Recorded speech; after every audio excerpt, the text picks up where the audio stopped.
पाकिस्तान के text book में से नॉन फाइलर वाला चैप्टर हमेशा के लिए बंद होने जा रहा है।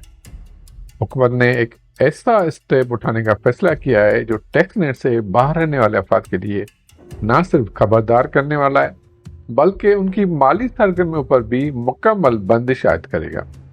जी हाँ, अब नॉन फाइलर का वर्ड पाकिस्तान के मालियाती निज़ाम से ख़त्म होने वाला है। आने वाले दिनों में सिर्फ दो तरह के अफराद रह जाएंगे, फाइलर या लेट फाइलर, और जो शख्स इनमें से कोई नहीं है वो इकनॉमिक के मरकजी दायरे से बाहर कर दिया जाएगा, यानी मुआशी धारे से बाहर कर दिया जाएगा। बिस्मिल्लाहिर्रहमानिर्रहीम, अस्सलाम वालेकुम। मैं हूं वसीम हमीद मेमन। वीडियो में आगे जाने से पहले मेरी काइंडली रिक्वेस्ट है कि आप मेरा चैनल सब्सक्राइब करें, लाइक भी दें। अगर कोई क्वेश्चन पूछना हो तो कमेंट्स में पूछ सकते हैं। दोस्तों, टैक्स चोरी के खिलाफ इस बड़े क्रैकडाउन के तहत हुकूमत ने ऐलान किया है कि नॉन फाइलर पर जायदाद की खरीद और फरोख्त पर मुकम्मल पाबंदी आयद की जा रही है। यह फैसला 1 जुलाई 2025 से नाफिज अमल होगा, बशर्तिया पार्लियामेंट से नई कानून साजी मंजूर हो जाए। FBI के सोर्सेज के मुताबिक नए कानून के तहत कोई भी ऐसा फर्द जो इनकम टैक्स रिटर्न फाइल नहीं करता वो किसी भी गैर मनकुला जायदाद नहीं खरीद सकेगा, ना ही बेच सकेगा।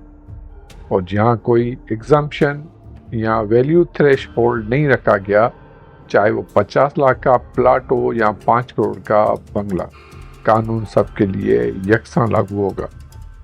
बात काबिल जिक्र है कि इनकम टैक्स तरमीमी कानून 2024 के तहत नॉन फाइलर को मखसूस मालियत से ऊपर की जायदाद खरीदने पर पाबंदी की तजवीज़ दी गई थी, लेकिन अब उससे भी सख्त स्टेप उठाया जा रहा है, पूरी पाबंदी बगैर किसी एक्सेप्शन के।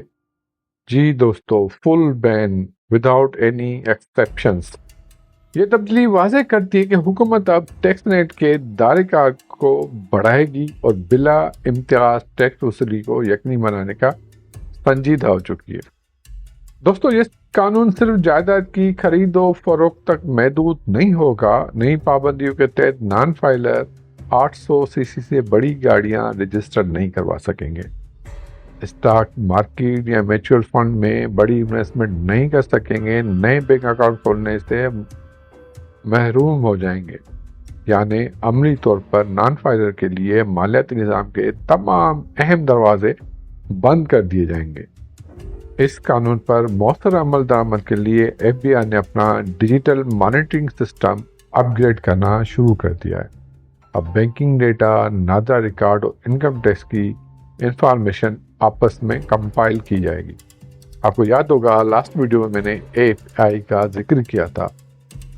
इसके लिए जो नया सिस्टम आ रहा है AI, उससे मदद ली जाएगी, जो 2 महीने का टाइम इट्स मीन डेट को 1 जुलाई से एप्लीकेबल होगा। जिन दोस्तों ने मेरी AI वाली वीडियो नहीं देखी वो आप देखिएगा, आपको उसमें काफ़ी इंफॉर्मेशन मिल जाएगी जिसका मैं पहले ही जिक्र कर चुका हूँ। तो ये पॉलिसी यकीनन आइंदा बजट इजलास में शदीद बहस के बायस बन सकती है। कुछ हल्के उसे सख्त और जालमाना कहेंगे तो कुछ इसे टैक्स इस्लाहत की जानिब बड़ा कदम समझेंगे। मगर हकीकत यह है कि पाकिस्तान की इकनॉमिक इस वक्त टैक्स चोरों के बोझ तले दबी हुई है, और टैक्स नेट को ना फैलाया गया तो कर्ज और महंगाई से निजात मुमकिन नहीं है। अगर ये कानून कामयाबी से नाफिज हो गया तो पाकिस्तान के टैक्स सिस्टम के इस्लाह में संगे मेल साबित हो जाएगा। जायदाद, इन्वेस्टमेंट और बैंककारी जैसे अहम शोबे में सिर्फ फाइलर के लिए खुले रहेंगे, नॉन फाइलर सिर्फ तारीख का हिस्सा बन जाएगा, मौजूदा हकीकत नहीं। अल्लाह हाफिज। पाकिस्तान जिंदाबाद।